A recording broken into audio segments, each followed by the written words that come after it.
Have you ever found yourself lying in bed at night, staring at the ceiling, just waiting, hoping that sleep will come, but it doesn't? Maybe you toss and turn, check the clock a few times, and start counting how many hours you have left until morning. Sound familiar? If it does, you're definitely not alone. As we get older, sleep doesn't always come as easily as it used to. You might wake up more often in the middle of the night, or maybe you fall asleep just fine, but then wake up at 3 a.m. and can't drift back. And the worst part? You're left feeling tired the next day, even if you spent a full 8 hours in bed. That exhaustion can sneak into your mornings, making it harder to focus, harder to enjoy the day, and even harder to do simple things like cooking breakfast or going for a walk. So, what's going on? Why does sleep become such a challenge after 60? Well, it turns out there are a lot of reasons. Our internal body clocks shift. Hormones like melatonin, our natural sleep aid, start to decline. Our bodies can become more sensitive to noise, temperature, or even the amount of light in the room. Not to mention aches, bathroom trips, medications. There's a long list. But here's the good news. You don't have to just accept poor sleep as a normal part of aging. There are simple, gentle changes you can make that can help you fall asleep faster, stay asleep longer, and wake up feeling more refreshed. And no, we're not talking about sleeping pills or complicated routines.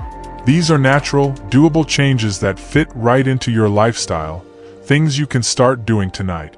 So let's talk about what really works.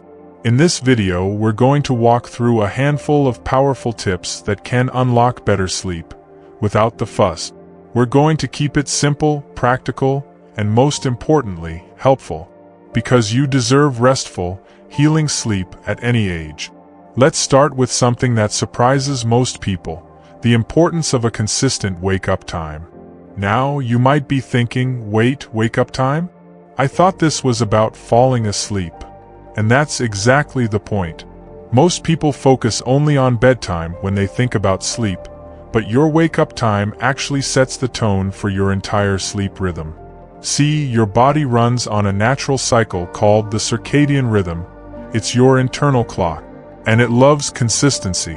When you wake up at different times each day, say 7 a.m. one day, 9:30 the next, then 6 a.m. the following day, it throws your rhythm off. Your body doesn't know when it's supposed to be awake or when it should be winding down. And when that rhythm is off, sleep gets harder to come by. But when you wake up at the same time every morning, yes, even on weekends or days you're not busy, you help reset your internal clock. Your body begins to learn, okay, it's morning now, and in turn, it starts winding down more smoothly at night. The result? Falling asleep becomes easier and more natural over time. Now, I'm not saying you need to jump out of bed at 5 a.m. sharp. Choose a time that feels realistic for you. Something steady. If you're used to getting up at 8:30, then make that your consistent time, and stick to it. You might notice after just a few days that your body starts to settle into a natural rhythm, and sleep becomes less of a struggle.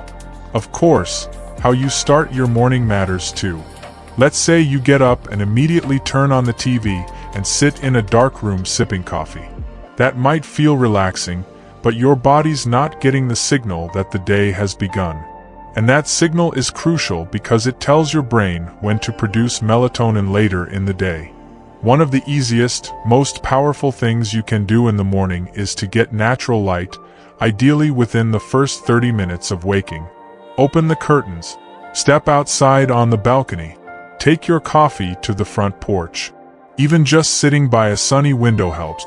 That natural light tells your body it's daytime, which then tells your brain to hold off on melatonin until it's needed at night. And later, when bedtime comes, your body will be ready. Next, let's talk about one habit that many people don't even realize is affecting their sleep: late-day napping. Now look, naps can be lovely. Sometimes your body needs a little recharge, and that's okay. But here's the thing. If your nap is too long or too late in the day, it can backfire. If you're taking a nap at 4 or 5 in the afternoon, and especially if that nap stretches beyond 30 minutes, your body starts to think it's already had part of its night's sleep. So when bedtime rolls around, your brain might not be ready to wind down.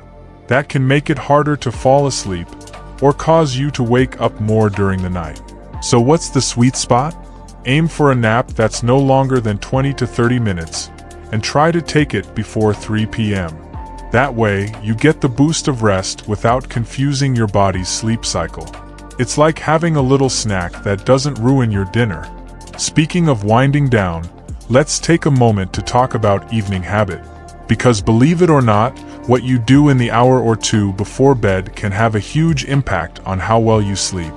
Many people try to fall asleep right after watching the evening news, scrolling through their phones, or finishing a suspenseful show. But the brain doesn't work like a light switch. It needs time to shift from on to off. Think of your brain like a car engine. If you've been going full speed all day, you can't just slam the brakes and expect it to stop smoothly. You need a wind-down period. That means creating a bedtime routine that gently signals to your body, it's time to rest. This can be something as simple as dimming the lights an hour before bed, turning off bright screens, and doing something calming. Reading a physical book, not on a phone or tablet. Taking a warm bath or listening to soft music can all help your nervous system ease into sleep mode. One tip that many seniors find helpful is something called low lighting. About an hour before bed, try switching off bright overhead lights and use lamps or soft lighting instead. Bright lights, especially ones that are white or blue-toned, can suppress melatonin production, which your body needs to fall asleep. By using softer, warmer lighting, you support your body's natural transition into night mode. Also, consider creating a small wind-down ritual. Maybe you make a cup of herbal tea, like chamomile or lemon balm. Maybe you do a little light stretching or gentle breathing. Nothing fancy, just something that tells your brain, we're done with the day. It's time to relax now. These little rituals matter. They create consistency. And remember, your body thrives on consistency. Now before we move forward, let's touch on one more thing, your bedroom environment. Because even with perfect routines, your actual sleep space can make or break your night. And yes, it's something many people overlook. Take a moment to think about your room right now. Is it too warm? Too cluttered? Do outside noises creep in through the window? Is your mattress a bit too firm, or maybe a bit too soft? Is light from the hallway sneaking under the door? All of these can send subtle signals to your brain that it's not quite safe or comfortable enough to fully relax. A cool, dark, and quiet room works best for most people. Experts often recommend keeping the temperature around 65 to 68 degrees Fahrenheit. Though of course, comfort is personal. If you feel chilly, layering a soft blanket is better than heating the whole room. If noises are a problem, white noise machines or even a fan can help mask sudden sounds. And blackout curtains? Game changer. They keep outside light, like street lamps or early sun, from interfering with your body's melatonin cycle. And here's a little extra tip. Keep your bedroom for sleep. Try not to watch TV in bed or scroll through your phone under the covers. Let your brain associate your bed with one thing, rest. That mental link is powerful. When you lie down, your body should know, it's time to switch off. Now that we've laid this foundation, you're already on the path toward better sleep. Let's keep going and explore even more ways to support your body and mind in finding true, restful sleep night after night. Now, as we settle deeper into this journey toward better sleep, let's take a closer look at something that often goes unnoticed: what we eat and when we eat it. You might not think your dinner or evening snack has much to do with your sleep, but believe me, it does. The truth is, your digestive system plays a much bigger role in your sleep quality than most people realize. Think back for a moment. Have you ever eaten a big meal late at night, then felt uncomfortable when lying down? Maybe you had heartburn, bloating, or just couldn't get cozy no matter how many pillows you adjusted. That's because your body is trying to digest when it really wants to rest. And when digestion and sleep try to happen at the same time, they don't get along very well. So here's the tip. Try to finish your last meal about 2 to 3 hours before bedtime. Give your body the space to process and settle. This simple change helps prevent indigestion and allows your body to fully focus on rest when it's time for sleep. If you do find yourself hungry close to bedtime, opt for a small, light snack. Something easy to digest, like a banana, a few almonds, or a small bowl of oatmeal. These kinds of foods can actually support sleep without overwhelming your system. And speaking of foods that support sleep, did you know certain nutrients can actually encourage better rest? Magnesium, for example, plays a key role in relaxing your muscles and calming the nervous system. Foods like leafy greens, pumpkin seeds, avocados, and even dark chocolate in small amounts can offer a gentle boost of magnesium. Or try a warm glass of milk. Yes, the old-fashioned remedy really does have a calming effect thanks to tryptophan, an amino acid that supports melatonin production. Of course, there's a flip side. Just as some foods help, others can hurt. Caffeine, for instance, can linger in your system far longer than you might expect. Even a cup of coffee at 2 p.m. might still be in your body at 10 p.m. And it's not just coffee. Black tea, green tea, sodas, and even dark chocolate all carry caffeine. If you're sensitive, and many people become more sensitive as they age, it can quietly rob you of a good night's rest. So try switching to caffeine-free alternatives in the afternoon. Herbal teas, warm water with lemon, or decaf drinks can still feel satisfying without the jittery side effects. And let's not forget about alcohol. It may seem like a glass of wine or a nightcap helps you relax. But here's the thing.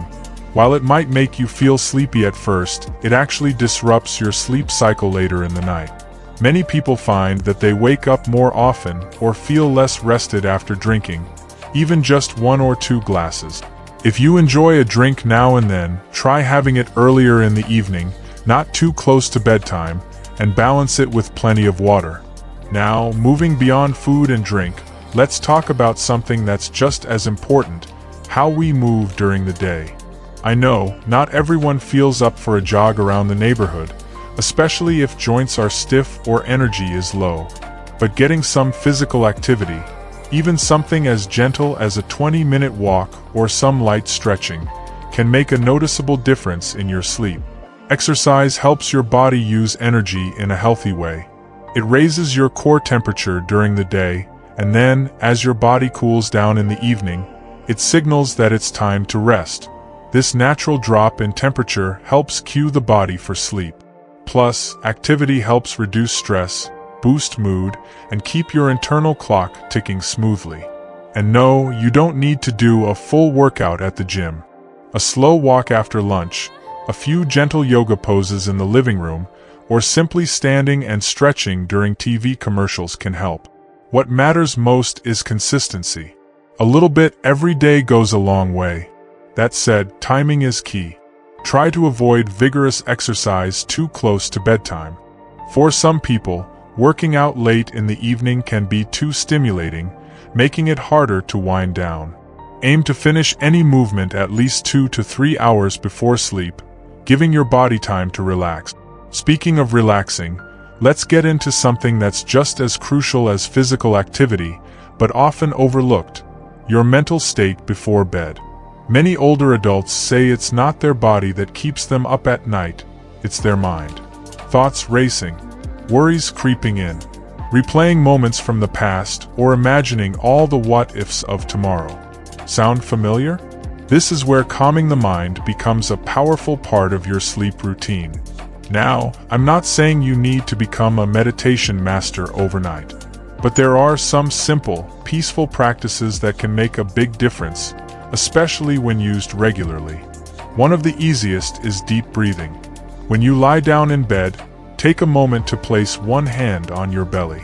Inhale slowly through your nose, feel your belly rise, and then exhale gently through your mouth. Repeat this a few times. This kind of slow, intentional breathing activates your body's relaxation system. It tells your brain, we're safe, we're okay, it's time to rest. Another helpful tool is something called progressive muscle relaxation. All it means is that you gently tense and release different muscle groups, one at a time. Start with your feet. Tense them gently, then relax. Move up to your calves, your thighs, your stomach, and so on. This helps draw your focus away from anxious thoughts and into your body, and it's surprisingly effective for settling the mind. If you're someone who tends to overthink at night, try keeping a little notebook by your bedside. Before you lie down, jot down your thoughts, anything that's bothering you, things you need to remember for tomorrow, or simply how you're feeling. Getting those thoughts out of your head and onto paper can offer a surprising sense of relief. It's like telling your brain, we've taken care of it. You don't have to hold on to this right now. Another practice that's been gaining attention, and rightfully so, is gratitude. Taking just a minute before bed to reflect on 3 things you're grateful for can shift your focus from stress to peace. It could be something big, like a loved one's support, or something small, like the way the sunset looked tonight. This simple habit helps train your brain to wind down with positive thoughts instead of worry. And if you find that none of this is quite enough on certain nights, if sleep still feels far away, don't panic. The worst thing you can do is stare at the ceiling, frustrated. If you've been lying in bed for more than 20 or 30 minutes without falling asleep, it's okay to get up. Go to a different room, keep the lights dim, and do something quiet, like reading or listening to soft music. Then, once you feel sleepy again, return to bed. This helps your brain associate your bed with sleep, not frustration. Sleep is not a force you can push. It's more like a wave. You need to give yourself the space and calm to catch it. And the more you create a routine that supports rest, the more often that wave will come gently, night after night. Each step you've taken so far, each small change, builds on the last. And remember, there's no need for perfection. Even 1 or 2 changes can bring noticeable relief. Your sleep is worth protecting, nurturing, and supporting, because restful sleep is the foundation of energy, mood, focus, and even independence. As we continue this gentle journey toward better sleep, there's one more piece we haven't yet talked about, but it can make a world of difference. Managing your relationship with technology, especially in the evening hours. Now, don't worry. I'm not here to tell you to throw out your phone or give up your favorite TV shows. Technology is a part of our lives, and for good reason. It connects us, entertains us, and sometimes even helps us wind down. But when it comes to sleep, certain screens can quietly work against you, especially if you use them too close to bedtime. You see, most screens, like smartphones, tablets, and even some TVs, give off something called blue light. It's a kind of artificial light that tricks your brain into thinking it's still daytime. That can suppress melatonin, the very hormone your body relies on to fall asleep naturally. So even if you feel tired, your brain might still be on high alert without you even realizing it. That's why it's a good idea to power down your screens at least 30 to 60 minutes before bed. Let that last stretch of your evening be screen-free whenever possible. Instead of scrolling through news or social media, consider reading a paperback book, listening to an audiobook, journaling, or simply sitting quietly with a cup of herbal tea. Your body and your mind will thank you. If giving up screens completely at night feels like too big a leap, try at least switching your devices to night mode or using a blue light filter in the evening. It's not perfect, but it does help reduce the impact and allows your body to start preparing for rest. Another helpful idea is to create a kind of sleep sanctuary for yourself. We touched on bedroom environment earlier, but let's take it one step further. Your sleep space should be your calmest space. A place where you feel safe, peaceful, and free of distractions. That means clearing out clutter where you can. Keeping your sheets clean and comfortable. Choosing soft, soothing colors. Maybe even bringing in something that makes you smile. A family photo, a lavender sachet, a cozy throw blanket. Sleep isn't just a biological process. It's emotional too. The more you feel relaxed and cared for in your environment, the easier it becomes to let go of the day and drift into rest. And here's something else that might surprise you: how you talk to yourself about sleep matters. If you've struggled with sleep for a while, it's easy to develop a kind of mental resistance. Maybe you go to bed thinking, "Oh no, I hope I'm not up all night again," or "This never works." But those thoughts, even if they're quiet, can create tension in your body. Try shifting your inner dialogue. Instead of fearing a bad night, gently tell yourself, "I'm going to rest. I don't have to force sleep. My body knows how to relax.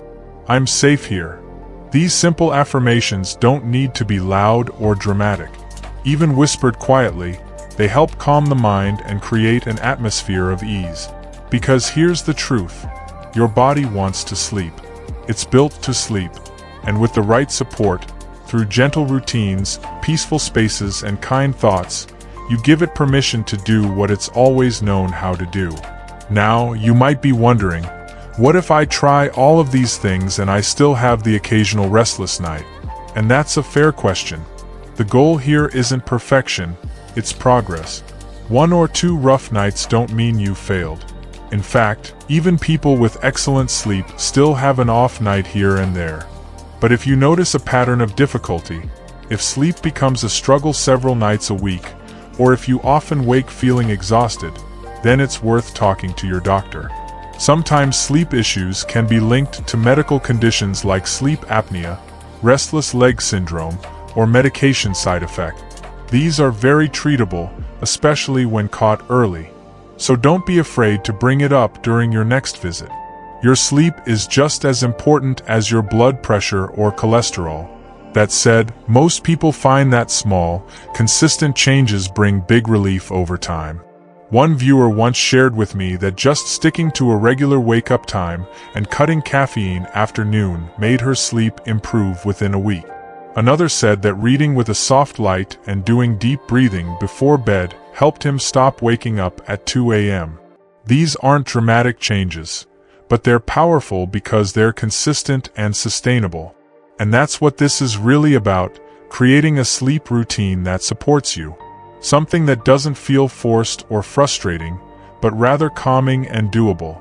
A gentle rhythm you can return to night after night. Because the better you sleep, the better you feel.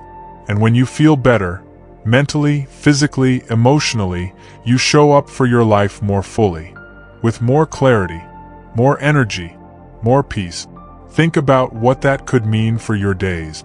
Waking up without that heavy fog. Feeling more present during your morning walk. Having the focus to enjoy a good book.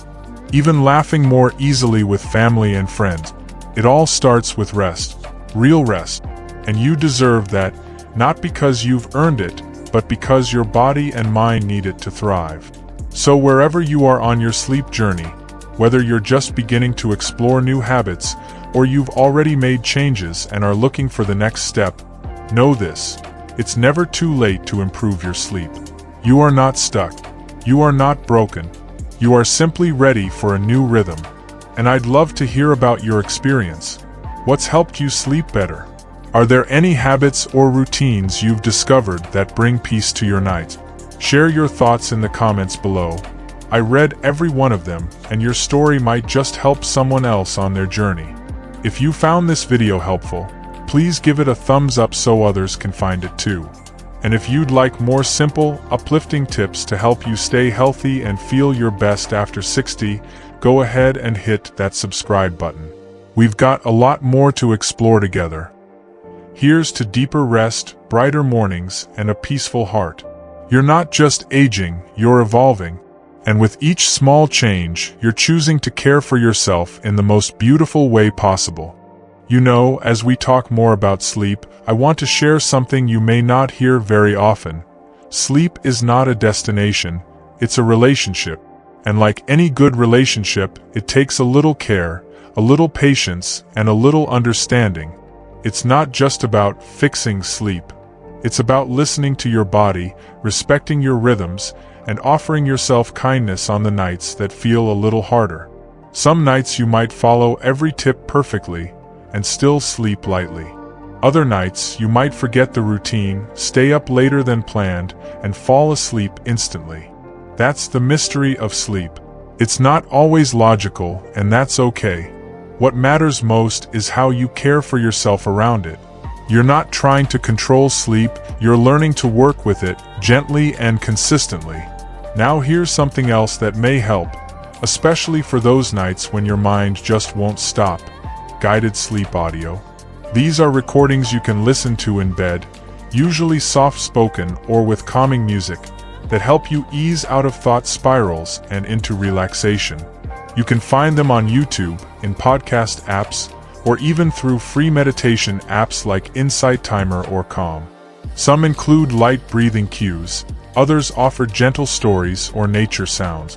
Think of them like a lullaby for grown-ups. No embarrassment, no expectations. Just something quiet to help carry you into sleep.